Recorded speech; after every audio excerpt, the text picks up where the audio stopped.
বাংলাদেশ ফিলিস্তিনের পাশে সবসময় আছে, ভবিষ্যতেও থাকবে।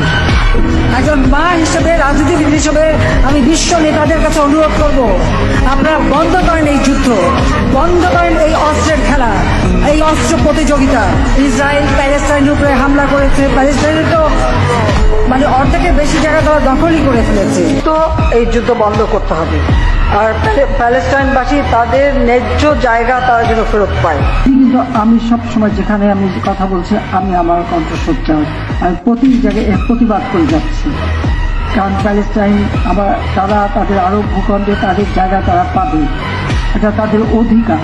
যারা অনেক সময় মানবতার এত কথা বলে, কিন্তু এ সময় অনেকেই চুপ থাকে, কারণ আন্তর্জাতিক বহু সংস্থা এখন আর কথা বলে না কেন, সেটাই আমার প্রশ্ন। স্যার, আমরা প্যালেস্টাইনি ভাইদের সাথে সবসময় আছি, আমাদের ছদ্মপথের সর্বরকম সহযোগিতা আমরা অতীতেও করেছি, এখনো আমরা করে যাচ্ছি, এবং এটা আমরা অবশ্যই করে যাব। এবং ইসরায়েলের এই ঘৃণ্য যে আক্রমণ, তার আমরা একটু নিন্দা জানাবো। I call upon all parties to ensure humanitarian access and an immediate ceasefire in Gaza.